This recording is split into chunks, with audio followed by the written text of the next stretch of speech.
You're warring with GG now?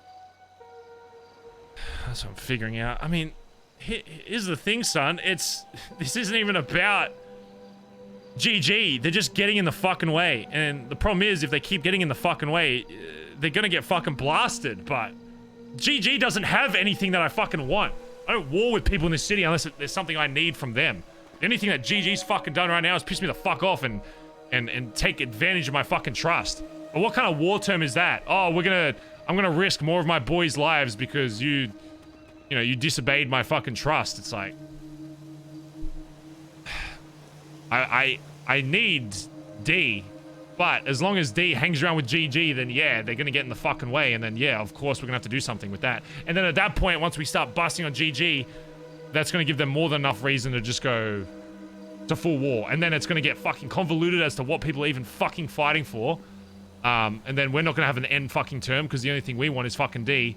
And after the brief conversation with how they talk to their OGs, and not even their OGs, just someone that's nice to them, because I honestly asked one of them, Aziz, who was one of the guys that was down by the boxing ring, I said, why are you doing this for D? He was like, oh yeah, he was nice to me.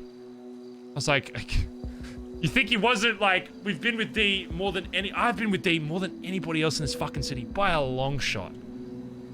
And I'm the one that shot him in the fucking head. Does that not riggedy, bring up any red fucking flags if the guy he was closest to in the fucking city was like, yeah, he's a fuckhead? They're just, I don't know, man. I don't know. They say we're the cult, we're fucking brainwashed, but my god, man. They're really ready to risk their own lives and potentially go to war with a fucking club and have their own boys fucking killed for a guy that was nice to them. Like, yeah, go ahead, tell me about that. Yeah, and then I told Marty about the money, and he was like, oh, you remember Gene Poor? Yeah, he's the owner of this club. He did the same thing to me. I was like, okay, so then there's no hope for me getting any kind of ground with Marty and convincing him that D's the problem, because how do you convince someone that is so, like, emotionally terrorized by their own fucking gang, but it's okay because they're an OG? Like, how do I work with that?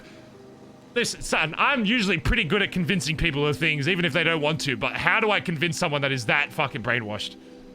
They're so loyal to their OGs that they could literally be fucking stabbing him, like, cutting their fucking throat, and they'll be like, oh, yes, daddy, fucking do it. You know, it's like, how do I fight that? How do I convince someone that is that far gone? Their leader could be literally cutting open their fucking organs and chewing on it, and they'd be like, oh, this is great.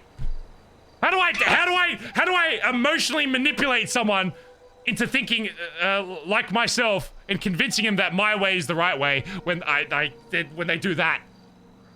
I can't social engineer this club if they're that far gone. You need to have like a bit of like understanding of relationships and all that kind of shit to for me to have a bit of wiggle room. Like, it's fucked. They're fucked, TJ. I mean, good on them. They're loyal to the OGs, but here's the thing. And Marty said it before when I had a meeting with him ages ago. I was like, what if one of your, when I first told him about D, I was like, what if one of your OGs killed one of your other OGs? He'd be like, that would never happen. I was like, okay, whatever. What if one of your like higher up members, but not an OG, killed one of your members? What would you do? And he was like, if it was my OG that killed him, yeah, it's fine. That killed another one of my members. I wouldn't do shit. I was like, oh, but so if they're in your club, but they're not an OG, but an OG does something. Make your choice, please. It's yeah. They're just that fucked. Like, there is no 6 plus. There's like no going. I don't know. Like, you get people that are just so enamored by like one person. He said I'd kill Ratchet. It's like, excuse me, like how far up? He said I would kill Ratchet. Your ass is your head right now. Can you see like what is happening? They think they're loyal to their gang. They're just loyal to the people in their gang. 2047. which is what it is, I guess. I gotta start assuming everybody in this city that's in a fucking gang isn't loyal to their gang, they're just loyal to people. Which means that the only way to do what I usually do and, you know, kind of help people in the right direction of thinking a certain way, I can't use their gang as a tool. It needs to be individual people that they like. So